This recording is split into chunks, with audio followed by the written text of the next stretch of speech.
Happy New Year sa tanan. No?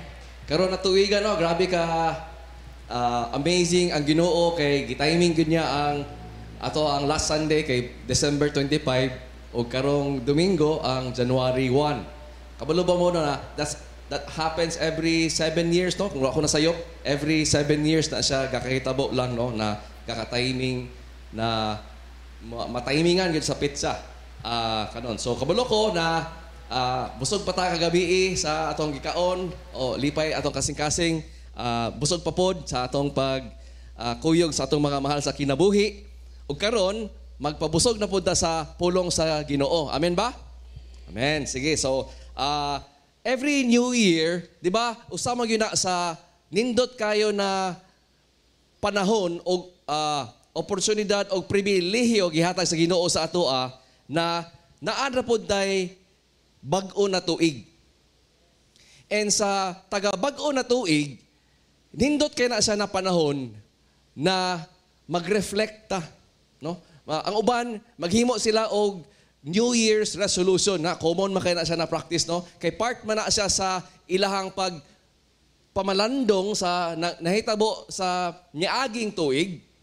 Ug karon gusto nila looking forward sa kaning bag-o na tuig, unsa ka ilang mabuhat para makakat-on sila sa nahitabo last year o para maka-move forward sila. No? So, it's a healthy practice. Maski kita na Kristohanon, gina-invite ta sa Ginoo na malandong punta, na mamalandong punta sa atong kinabuhi, sa atong paglakaw sa iyaha, sa atong relationship sa iyaha, para presko, ma-rejuvenated ta, maka-move forward pod ta sa atong love para sa iyaha o para sa atong kapwa na mga igsuon. So, akong i-title ang karon na mensahe is Panahon sa Pagpamalandong. And i-invite na mo na abrihan ninyo inyong Bible sa libro sa Hagay, Kapitulo 1, o tanaw na to ang versikulo 2, taman 11. So mo kani ang pulong sa Ginoo. Nag-inon ang Ginoo nga labing gamhanan ngadto kang Hageyo. Nag-ingon kining mga tawhana nga wala pa moabot ang panahon sa pagtukod pag-usab sa templo sa Ginoo. Unya, ang Ginoo misulti sa mensahe alang sa katawhan, pinaagi kang propeta Hageyo. Maayo ba nga kamo magpuyo sa anindot nga mga balay, samtang ang akong templo guba gihapon? Huna-hunaa ang inyong kahimtang. Daghan kamo gipugas, apan jutay ray inyong naani. Nakakaon kamo, apan wala gayud kamo mabusog. Miinom kamo, kamog bino, apan wala gayud kamo matagbaw. May bisti kamo, apan gitugnaw gihapon. Og kadtong nagdawat og suhol, samarag nagsulod niini sa alkansiya nga buslot. Wala ba kamo nakakita nganong nahitabo kini?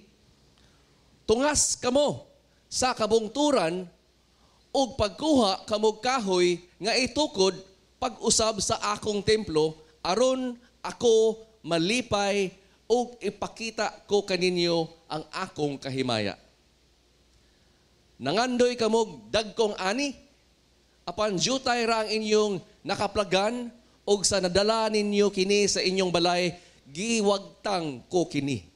Nganuman, tungod kay nagpabiling guba ang akong templo, samtang kamo nagkapuliki sa paghimo sa inyong balay. Tungod niini, ang langit wala na mohatag kaninyong ulan, ug ang yuta wala na mohatag sa iyang abot. O gipadadaan kog hulaw ang kayutaan, ang mga kabungturan, ang kaumahan, ang kaparasan, ang kaulibuhan, o ang tanan nga moturok sa yuta, ang mga tao nga kahayupan o tanan nilang gitanom. Kani siya na passage, no?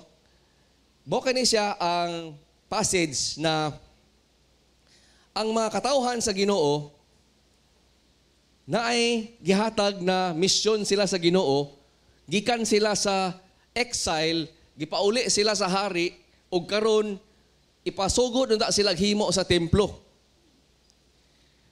Mo kanino na mo din ang pulong sa Ginoo para kanila, og I believe pwede po nato ni siya para sa simbahan karong adlaw, no? Na mag huna-huna kita ug maayo sa atong kahimtang. Kay tungod, no, bag-o man na tuig karon, we have a fresh new year ahead of us. Ang Ginoo ga-invite sa ato huna-hunaa ang atong kahimtang.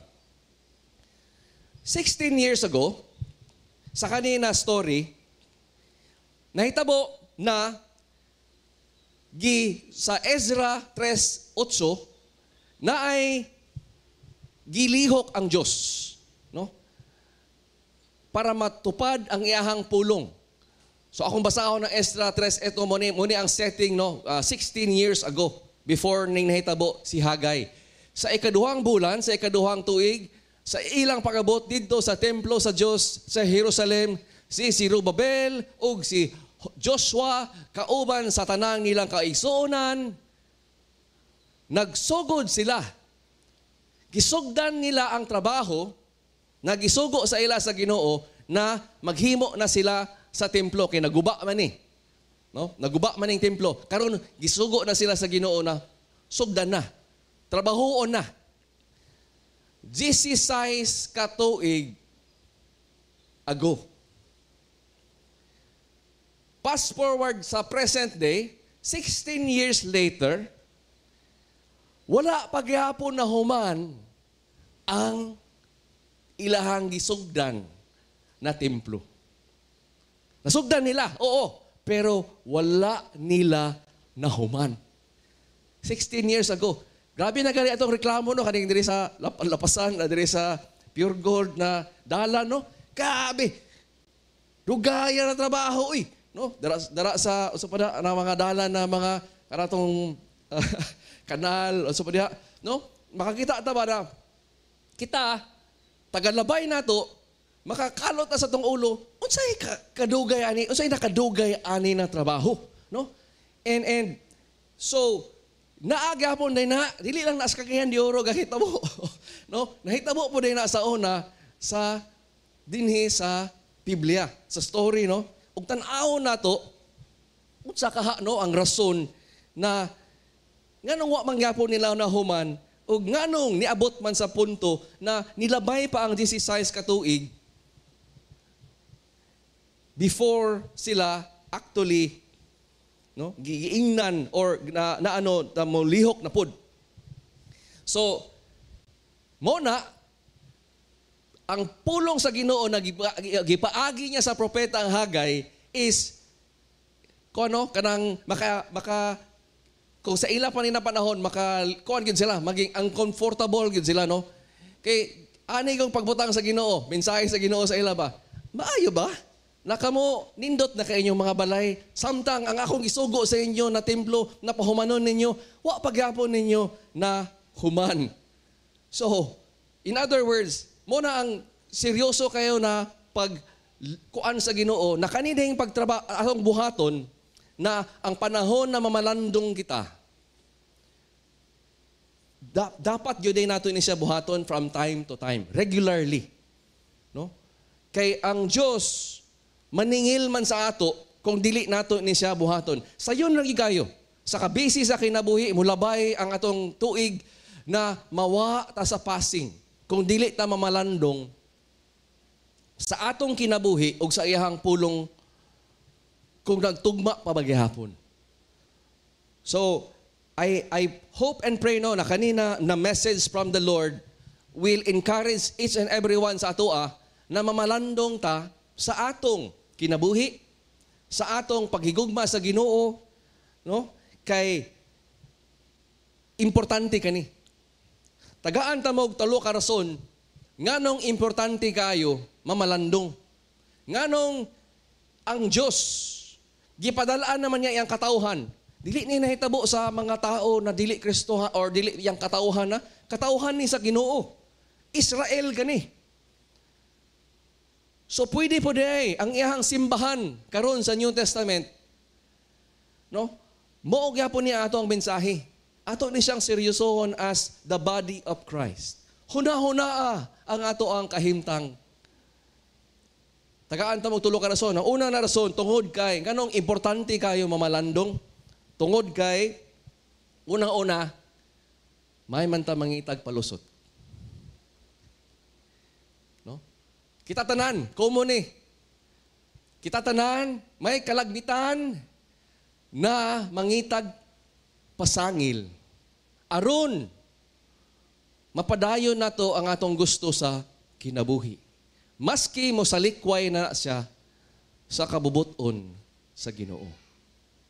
You see, 16 years, nganong nilabay ang 16 years? Naaman sila'y palusot. Kita tanan kadungog naman taani, no? Kung ingnan nimo imong anak, suguon nimo imong anak, hugas og plato nak. Moingon na imong anak, ay sorry nay. Nako assignment, busy kayo. Ay sorry nay, importante kayo na nabuhaton ta nako. Unsa man to isulti? Ay palusot lang ka diha. Buhat asa na ba? Tumana na ba? No? Kita tanan, kabaw man ta siguro na kailangan ta mag-exercise. Pero natay mga palusot, no? Adi lang sa karon. Ano man, bugnaw mang panahon. Sa sunod na pod ang panahon, simana, adi lang sa karon. Nga naman, init kang panahon. Sunod na pod, adi lang sa karon. Nga naman, busy kayo, wala ko'y panahon. No? Di kita mahotda, no? Kung dili kita to gusto, daghan kita mga pamaagi na magpalusot ta. So dili lang nataman sa maka-eskapo ta sa panghugas og plato, di lang na sa panahon na dili ta ganahan atong dili buhaton. Naagi na sa tanan nato na mangita tag palusot. Unsay palusot sa ilaha panahon? Well, para wala nganong nagsugod sila og niundang sila og 16 katuig nilabay before sila gibadlong sa Ginoo kay nagpalusot sila. Unsa ilang palusot? Well, ingani nahitabo. Ingon ang Ginoo sa ilang palusot, ani sila. Kamo kaingon mo na ang wala pa sa takna, wala pa niabot ang takna para tukuron ninyo ang balay sa Ginoo. Mo ni ilang palusot. Lord, kabalo man mi Lord, gisugo mi ninyo, pero now's not the time. No? Lord, kabalo man ko ana, Lord, pero you don't understand. Huh? Lord, dili pa karon ang perfect time. Di ba, Lord, damang ginay timing, Lord, di ba? O, daghan, mo na ilang palusot. So, nganong niingon man sila, ani? Nganong niabot man sila sa punto na giingon man sila na wala pa niabot daw ang panahon, ang takna, na tukuron nila ang balay sa Ginoo. Well, palusot man ka na. Ko, ang palusot, dahil nag-ingon, no? Ang palusot, ang mga pasangil, mga invento lang ni na mga hinungdan, aron panalipdan ang atong pamatasan, aron ipospon nato ang aksyon o yano nga paagi sa pagbabaya sa responsibilidad. Okay? Ininbento nato ni na mga pasangil, reasons, para makaikyas ta sa atong responsibilidad, ipospon nato atong dapat buhaton, no, mulikay ta sa atong dili gusto at imanon. Mao ni ang murag usa ka way to define unsa maning palusot, maning gikan. Nganong ato maning ginabuhat para muikyas sa responsibilidad, mulikay sa atong dili gusto buhaton. Unsa ilahang palusot? Makita nimo na naamay sugo ang Diyos. Gisugo sila. Ang sugo sa ilaha naa sa Esdras 1:1, no? Sa unang tuig sa paghari ni Cyrus sa Persia, gituman sa Ginoo ang iyang gisaad pinaagi kang Jeremias. Ug sa gibuhat sa Ginoo, dili ni siya hari ni siya, no? Pagan king ni siya, no? Dili ni siya nagasimba sa Ginoo, pero gitandog sa Ginoo kaning hari. Ang kasing-kasing ni Haring Cyrus, ug naghimo, ug napabuhaton siya og pahibalo aron sa tanan niyang gingharian. Unsa man ang gihang gihimo na pahibalo? Mao kani ang pahibalo. Ang Ginoo, ang Diyos sa langit, naghatag kanako sa tanang gingharian dinhi sa kalibutan. Ug gihatagan niya ako og responsibilidad sa pagtukod og templo. Naara, gisugo sila more than 16 years ago, nasugdan na ang templo. Ang hari, usap kahari na dili taga-Israel, ang gisugo, kay siya man ang hari na alipin niya ang mga tao. Gibuhian niya. O gibuhian yun niya ni. O nagtrabaho sila. Muna makita niyo mo sa 3, no? Kamong katanang kautauhan sa Diyos, balik kamo sa Jerusalem o tukuran ninyo pag-usab dito ang templo sa Ginoo. What's so amazing about this is, kanina hari, dili niya ang land, no? Dili niya ang Ginoo, pero ihapag yung gipadala. Gipadalaan pa niya og mga resources, no? Mga salapi para masugdan nila ang trabaho. Ingana ni, no? Ang nahitabo. And true enough, nasugdan nila apan. Ganong mula man gyapon nila na human. Na grabe man day ang usang man day ka milagro nahitabo, amazing man day kitong nahitabo na nasugdan nila, gibuhian sila sa hari, gipadalaan sila mga salapi, no? Nasugdan nila ang trabaho kay ngano man kita tanan naatay tendency mangitag lusot. Ug ang atong lusot is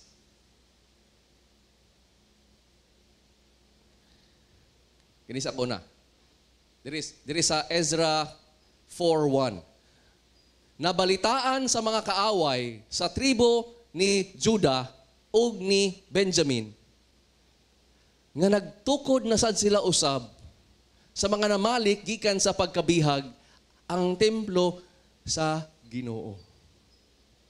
Dinhi nagsugod ang ilahang problema. Okay? Pagsugod nila sa templo, pagbalik nila, pagsugod nila, ang ilang mga silingan na kontra nila nakabantay. O diha, ila rin silang discourage. Dili lang sa pulong, no? But naagi mga threat. So, busa, gipaningkamutan gayud sa mga lumulupyo, di adtong dapita, nga mawadaan silang kadasig sa katauhan, ang katauhan sa Juda, ug gihadlok nila kani aron dili makapadayon sa pagtrabaho sa templo. Busa, unsa gali ang excuse? Unsa gali ato atong pag-understand sa excuse? Maghimo karon og rason para makaikyas sa unsay dapat buhaton? No? Nahadlok naman sila. Ginadiscourage man sila. Kabalo sila sa sugo sa Ginoo, pero nabantayan nimo sila karon na mati. Mas gitagaan og bugat na concern. Mas nahadlok sila sa tao unsay buhaton sa ilaha. Mas nahadlok sila na mawala ilang kinabuhi diri sa kalibutan kaysa mutuo sa Ginoo. Busa dinhi nagsugod ang ilang palusot. Ay Lord, dili pa day right timing, Lord. Ay Lord, wa man minimuing ni Lord na among kinabuhi mabutang man day sa peligro. Dili lang sa karon, Lord. Kabalo ka, magsugod gali ang atong palusot, dili na maglayo ang atong pagsalikway sa Ginoo. Magsugod gali tag maminaw sa atong kagulingong wisdom o reason. Gasugod na ta og palayo sa Ginoo. Mao man ang nahitabo no, kang Adam o kang Eva. You see, dili lang ni karon. Mao gid ni ato sa tanan. Naagyo ni sa tao. You see, unsa man ang tubag ni Adam o ni Eva. Katong sa pamanahon nagisinglan na sila sa Ginoo, nagpasangil sila. Ingon ang lalaki, Lord, kaning babae na imong gihatag nimo, Lord, mo man ni ang rason. Unsa man ingon sa babae? Nganong gibuhat man nimo kami? Ingon po ng babae, Lord, kani imong gihimo na bitin, mo kani ang rason busa ni kaon ko. Unsa ilang ginabuhat? Nagpalusot. Makita nimo ang epekto sa palusot. Dili niya dawaton ang iyahang responsibilidad, accountability. Dili siya moangkon na siya iyaha ang sala, iyahang ipasumangil. Ay Lord, dili man to ako ang reason, Lord, na dili ko mo obey nimo, Lord. Tungod man na, Lord, sa circumstance. Same apple. Apple, no? Orange. Parihara. You see, busa, nakita nato na importante kayo, no? This is the characteristic of life today. Ang atong kultura, natingala mo, sa atong kultura, ay mo katingala na we are still living in the blame culture. No? Blame culture, gyapon. Dili man ako ang problema, sila man. Ay, kung wala na nila buhata sa ako, dili man ako ni buhaton sa ilaha. Making excuses has always been a natural, sinful human response.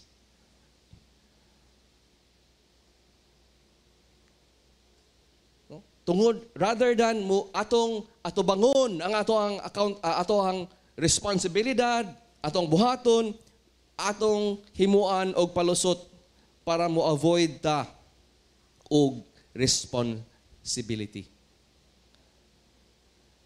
Kita diri sa simbahan. Unsa man ang atong makita sa imong kinabuhi in your Christian walk sa Ginoo. Manotice ba nimo sa imong kinabuhi na naa na kay nahibal-an na mo kani ang pulong sa Dios para kanimo? Iyahan namang gi-reveal sa Biblia. Naa ba kay tendency na maghimo ka og palusot para dili nimo na maatubang?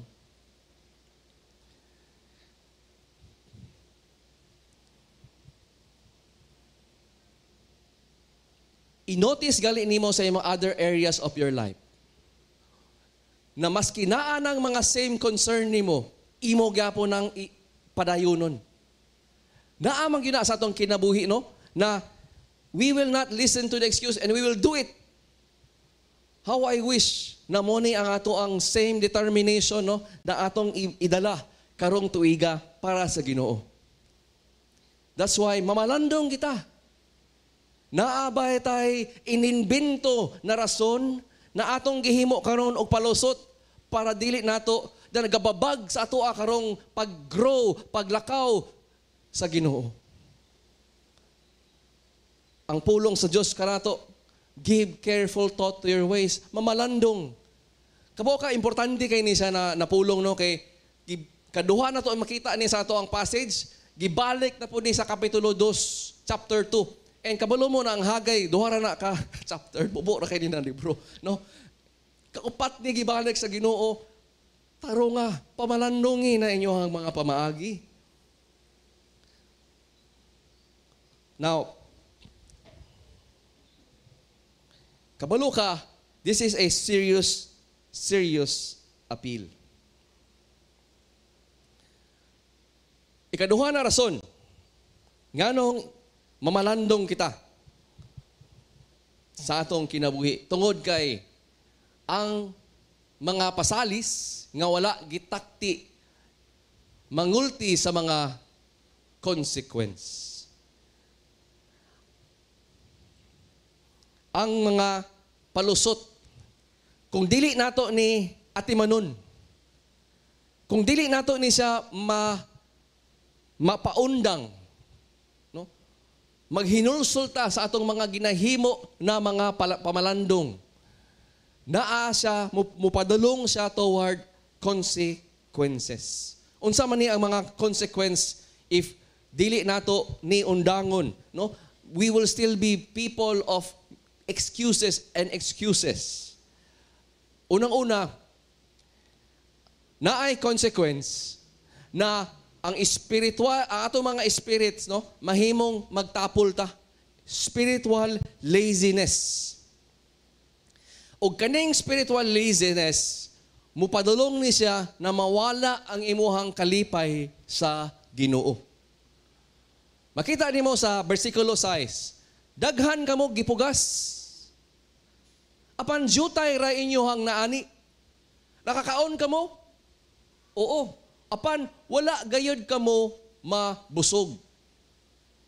Makita nimo, nakainom ka og bino, apan wala gyud mo na tagbaw. 16 years nilabay. Whatever ang ilahang gusto unta buhaton, naminaw man sila sa ilahang palusot. Gusto unta nila tumanon ang Dios, di ba? Pero tungod kay everyday ilahang gialaw ang ilahang mga excuses na dili na nila maminaw sa Diyos, nakontinto sila. Nabisi na noon sila sa lain. Nakontinto sila sa unsa ang ilahang kinabuhi. Kalayo na sila sa Ginoo. Okay ra sa ila, naging okay ra sa ilaha na magsasalikway ang ilahang kinabuhi sa pulong sa Diyos. You see, deadly kay no, na dili din na sa tiaw. That's why if naamo din wal nagwali ta sa libro sa Hebreo, tarunga pagbantay gyud ang atong pagpaminaw sa pulong sa Dios. Kay kung dili mura kag mo drift away. Dapat para maangkla kita, maminaw gyud ta every day sa pulong. Dili ta maminaw sa lain.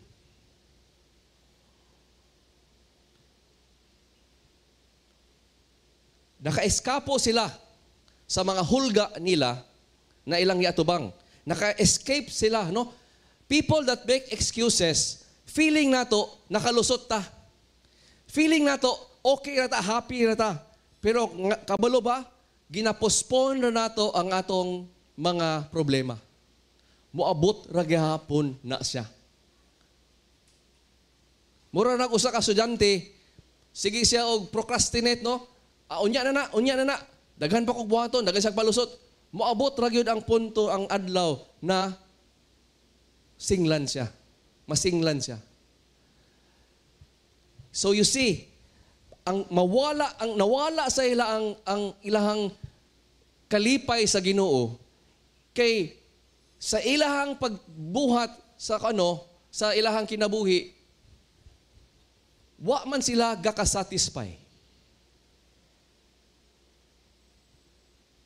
Unsa gali ilang motivation para maghimo sila excuse para makaeskapo sila sa unsay dili nila gusto, uncomfortable sakit, mulikay sila sa sakit, buhaton nila ni. Nagpalusot sila. Pero sa ilahang pag-avoid, sa ilahang dili gusto buhaton sa mga peligro sa kinabuhi, wa ra man gyapon sila na lipay. Busa mo na po sa Ginoo sa ilaha, no? Unya, nalipay ra gyapon ka. Wa man gyapon. Makita man gyud nato na that in life that is so true. Ang atong kinabuhi grabe dali ra kay ta maswalo sa kalibutan, maging busy. Di ba? And yet nakuha na nimo imong gusto. Napalit na nimo imong dugay na kagipangandoy na kipalit. Nalipay ka?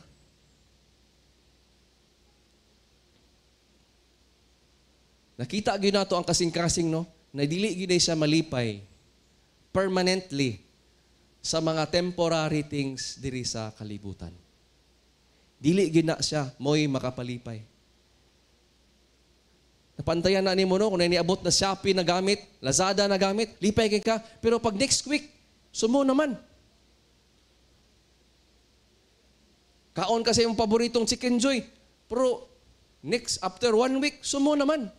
Dili man gyud siya mao gyud no? Buhat sila ng trabaho, palusot sila. Sige, later na ka Lord, di pa man paron ng panahon. Wa man gyapon sila gakalipay. Consequence no? Na lazy, na spiritual lazy sila.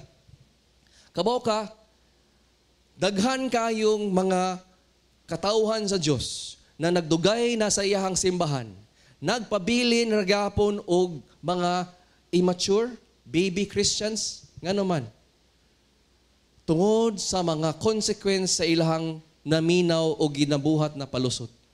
Wala sila natubo. They have been living the shallow Christian life. And kanang shallow Christian life, I tell you, puno, dili na siya ang dalan na or kinabuhi na gina-describe sa Bible as life in abundance.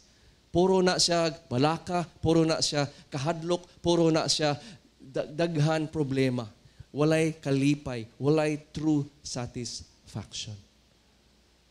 That's why i-invite us sa Ginoo, mamalandong kita sa atong kinabuhi. Kaya ang tinuod ra gyud na makasupply sa ato og joy og satisfaction in life is God.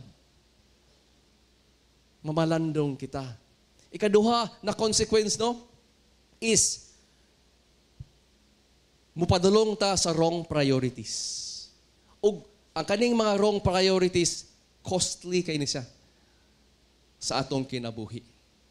Ingon ra sa Hagay 1:9 no, ikaw nagpaabot og daghan apan tan-awa, mi resulta kini ngadto sa gamay. Unsay gidala nimo sa imong balay? Ako kining gihuyop pahilayo. Nga naman. Nag-ingon ang Ginoo nga makagahom tungod sa akong balay nga nagpabilin og guba. Samtang kamo nagkapuliki sa inyong balay. So we see na kaning the question of kanang priorities is very, very important.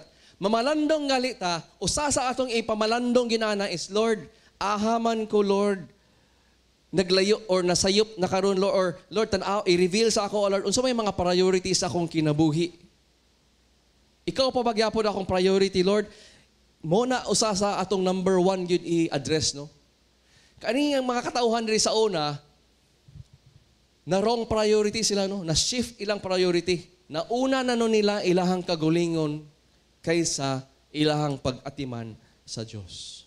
There's nothing wrong with working hard. There's nothing wrong no sa gusto ta na atong provide ta sa atong mga pamilya. There's something wrong if ang imuhang priority mas labaw na kaysa paghigugma nimo sa Ginoo. Kung ang priority nimo dili na ang Dios, kanina ang kinabuhi na nato dinhi, ang kwarta na diri, mao na ang maging problema. So yes, work hard. Yes, no, continue to love and provide sa family, pero unaha ang Diyos. The question there is for us karon na bagong tuig, ang Diyos ba ang imuhang number 1 priority? Makahabalo ka kung imo lang i-trace, aha ka gapaminaw sa Diyos ba or sa uban?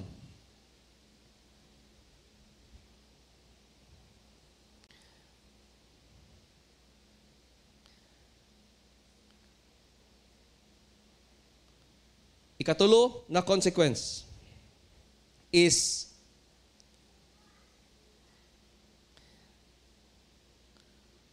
dili dawaton sa Diyos ang atong mga pasumangil. Dili dawat. Mao na atong problema. You see, ang atong problema is dili na naatay problema sa atong palusot. Obviously, wala tay problema sa atong reason, no? Wala tay problema na okay ra gyud kita sa ato ang reason. Ang atong problema is ang Diyos naay problema sa atong palusot. Ang atong problema is dili nimo dawat imong palusot, dili no? Na dili dawaton sa imong kauban ang palusot, gidawat obviously. Ang atong problema is dili dawaton sa Ginoo ang atong palusot.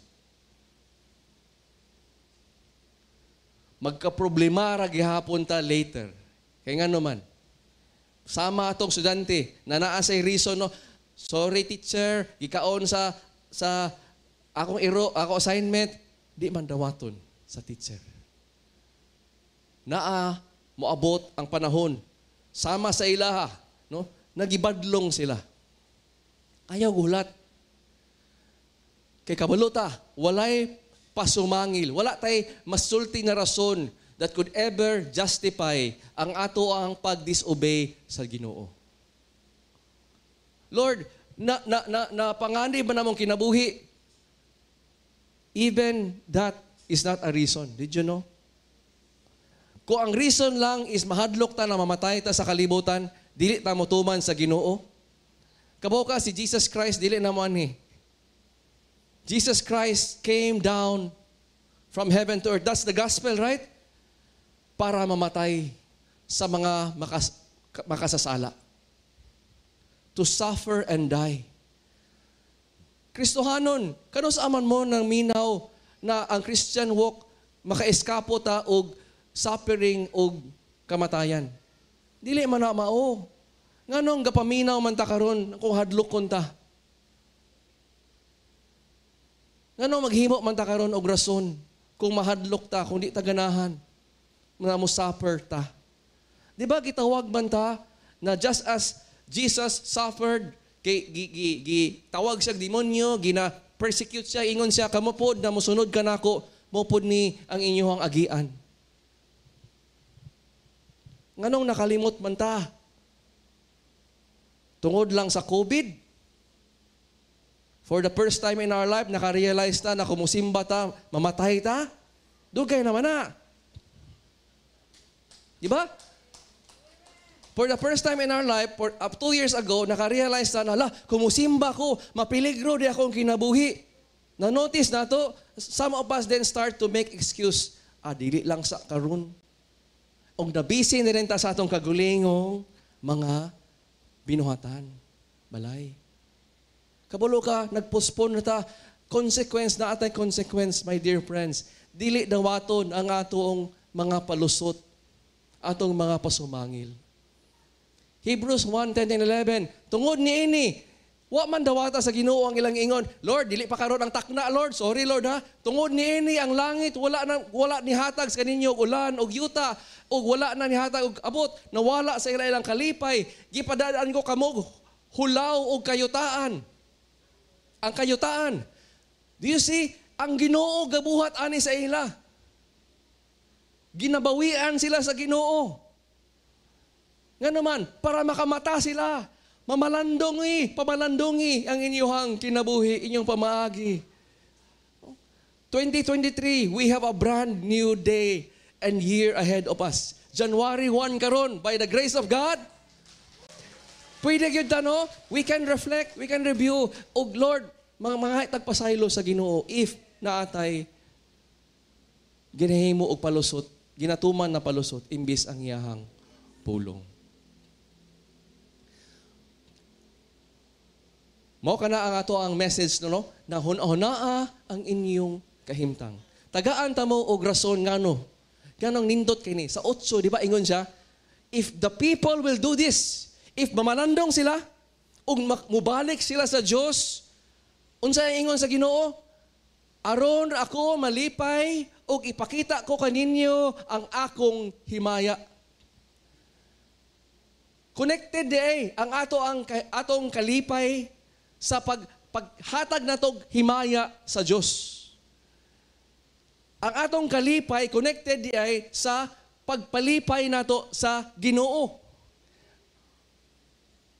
That's why ang Diyos na, di ba, the loving Father, di kanya undangan, badlongon kanya tawagon nga pamalandongin nganong gapaminaw makagpalusot. Nalipay ka, nakontinto ka, tanawa, imong kinabuhi karon. Ka na padulong na noon. Busa, balik. No? God is glorified when His people trust Him by obeying His word. No? Naagidira ang ato ang kalipay. So, tagaan ta mong upat ka questions na magsugod sa atong pamalandong this year. Unang-una, unsa ang usa ka butang nga imong mahimo karong tuiga aron madugangan ang imong kalipay sa Dios. If God is glorified in us, no, when we treasure Him, unsa na imong mabuhat?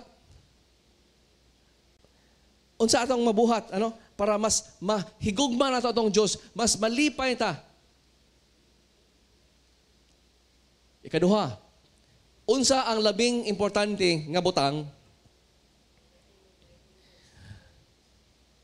nga imong mahimo aron mapauswag ang imong kinabuhi sa pamilya. Kasi ang Diyos, kung higugmaon na to atong Diyos, kabaw ka, ang atong mga spouse, atong mga asawa, atong mga bana, grabe po na sila ka-bless. Kung ikaw ang Diyos na imong gibutang, ikaw ang tao na imong gibutang ang Diyos sa imong number one, to love Him, kabaw ka, ang imuhang mga anak, kapwa ang mga pamilya, makadawat gid sila sa overflow ana nakalipay og blessing. Ika-tulo na rason. The question, unsa ang pinakadako nga nag-usik sa imong oras, sa imong kinabuhi, ug unsaon nimo pagtubos ang oras? Napansin di ba nimo sa imong tuig pamalandong nimo? Kung ang imong ipalusot karon is wala ko'y time, sorry kay busy kay ko. Pamalandongi imong kinabuhi, ahaman ka padulong imong oras. Ikaupat, unsa ang labing makatabang nga bag-ong paagi nga imong mapalig-on ang imong igsuon sa simbahan. Tinuod man no na kita tanan naatay personal responsibilidad sa Ginoo o personal walk relationship in the Lord. But I've talked to many Christians na kaayo. Ug moingon sila, okay raman ko, Dave. Okay raman ko, Dave, kay gaampo raman gyapon ko, basa raman ko Bible. Pero ingon ko, what about ang imuhang responsibilidad sa imong kapwa na igsuon? Dili ta pwede, no, palusot raman gyapon na, moingon ka na, okay ra ko, bahala na sila ang simbahan. No. If gagtubo ka bilang anak sa Dios, magtubo gid gina ang imong paghigugma sa mga igsuon nato. Usa ka na ka ebidensya, no, na ang imong tinuod gatubo ka sa paghigugma nimo sa Ginoo. Busa pamalandungi. Kung taman ra sa imo ang imuhang concern, maybe karong 2023, as mamalandong kasi imong kinabuhi, imo kani karong mugrow ang imuhang love for your brethren. Busa, karong 2023, GCAF, mamalandong kita. Mamalandong kita sa atong kinabuhi tungod kay ang Dios kanato kung malipay siya. No, aron ako malipay o ipakita ko kaninyo ang akong himaya, tumanon nato siya. Saligan nato siya. Purihin nato siya. Magampo kita. Ginoo, salamat Lord. Indeed, sa imuhang grasya, sa imong pulong na imo kaming padadaan o gihatag kaning precious kay na word, Lord, na makatabang sa amoa ug make sa amoang New Year's resolution, makatabang sa amo karon Lord og reflect sa amoang kinabuhi, sa amoang paghigugma sa imuha og paghigugma sa among pamilya og sa simbahan kanimo. Kung giampo Lord na imo kaming tagaan og revelation, i-reveal sa amo Lord kaning mga long na mga dormant na mga excuses na nakapahimo sa amo karon Lord na spiritually lazy kami. Among giampo Lord na amo kaning i-fight with a good fight of faith. Tabangi kami that in 2023 maging people of God kami na we glorify you because amo ka mang gihugugma, amo kang gi treasure ug amo kang gisaligan. Amo kay ning giampo in Jesus name. Amen and amen.